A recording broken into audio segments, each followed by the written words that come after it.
Assalamualaikum teman-teman. Kali ini aku lagi nyapu. Sambil nyapu kita bakalan bincang-bincang mengenai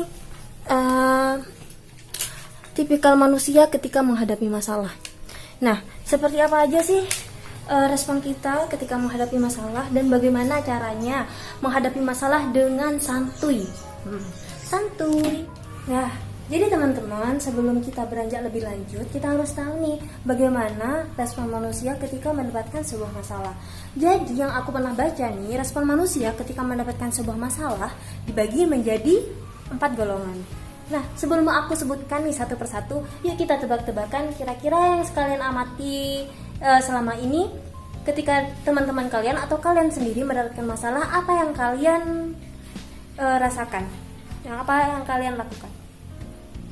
Oke, marah, sedih, ngambek sama Allah, Masya Allah. Terus ada juga yang sabar, kemudian dia aja, kita malah bersyukur. Nah, teman-teman, jadilah teman-teman respon manusia ketika mendapatkan sebuah masalah. Nah, golongan pertama ada orang lemah. Orang lemah ketika mendapatkan masalah, dia akan stres, dia akan gak santuy, dia sedih, ngambek sama Allah, merasakan bahwasanya apa yang ditakdirkan oleh Allah itu gak baik gitu ya. Na'udzubillah min syaitonir rajim.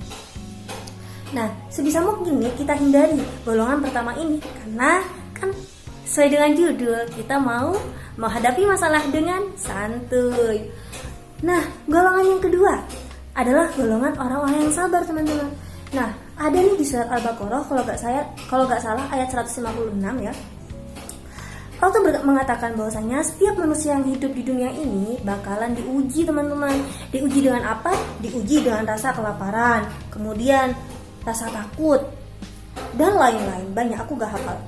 Dan beritakanlah kabar gembira kepada orang-orang yang sabar. Nah, di sana dijelaskan seperti apa sih orang yang sabar itu. Nah, orang-orang yang sabar adalah orang-orang yang ketika mendapatkan masalah, dia mengatakan inna lillahi wa inna ilaihi rajiun. Nah, dia mengatakan inna lillahi wa inna ilaihi rajiun. Lantas ketika kita mengatakan inna lillahi wa inna ilaihi rajiun, kita sudah bisa dibilang sabar dong. Teman-teman, kita harus memaknai lebih dalam apa sih arti inna lillahi wa inna ilaihi rajiun itu. Jangan sampai kita cuma mengucapkannya saja tanpa tahu maknanya.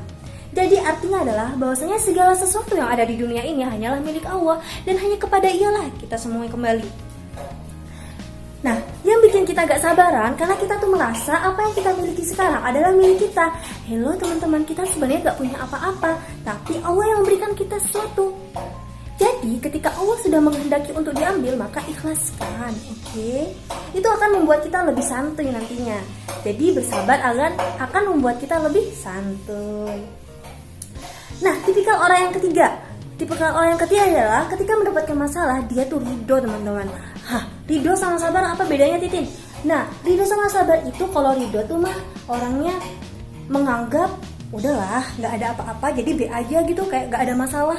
Nah, pernah gak sih kalian nemuin temennya kalian yang kayak gitu banget? Itu mah di atasnya sabar, itu sudah santuy banget itu. Nggak sih? Contohnya lah ya, ketika mendapatkan masalah, ditikung sama sahabat sendiri gitu kan, udahlah dia be aja. Oh, mungkin bukan jodoh, dia bukan yang terbaik buatku. Nah, seperti itu teman-teman. Terus tipikal orang yang keempat adalah orang yang bersyukur. Masya Allah ya, ini adalah tingkatan tertinggi teman-teman, orang-orang yang bersyukur. Kira-kira kalian kalau mendapatkan masalah bisa nggak nih bersyukur? Nah, aku punya cerita nih teman-teman. Dua cerita yang aku punya. Ada cerita Nabi Ayub dan juga cerita seorang syekh. Ya Allah, aku lupa namanya lagi-lagi nih, kasratul ma'asi. Cerita seorang syekh.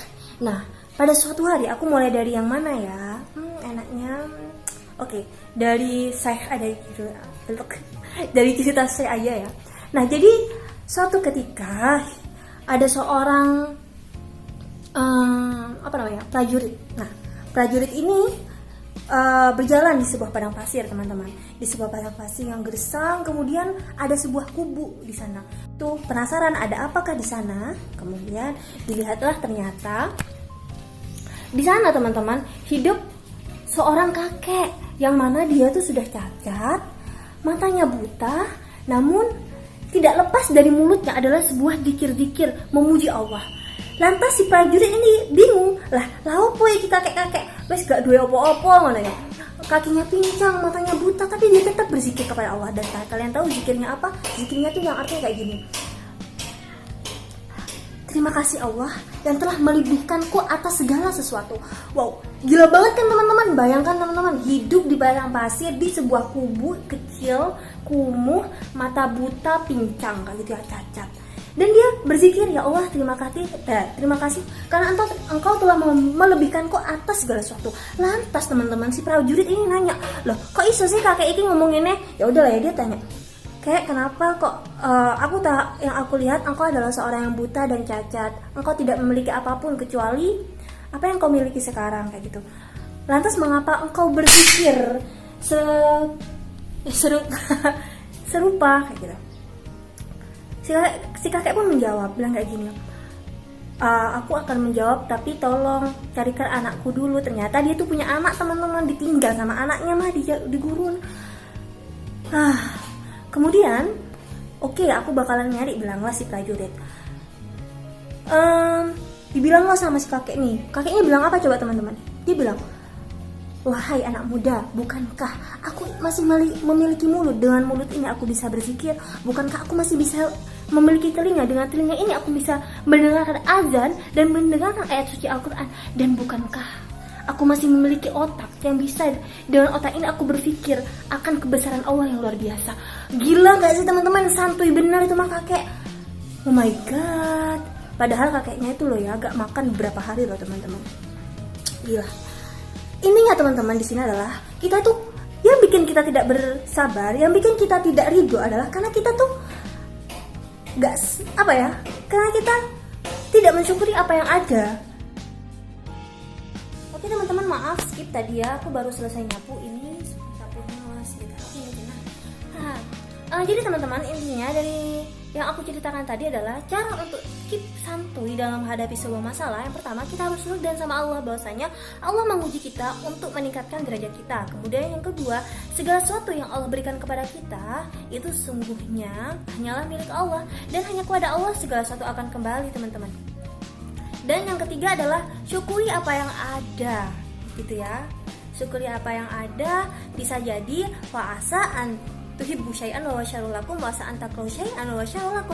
Bisa jadi apa yang kamu cintai itu adalah hal yang buruk bagimu, dan bisa jadi apa yang kamu benci adalah hal yang baik untukmu.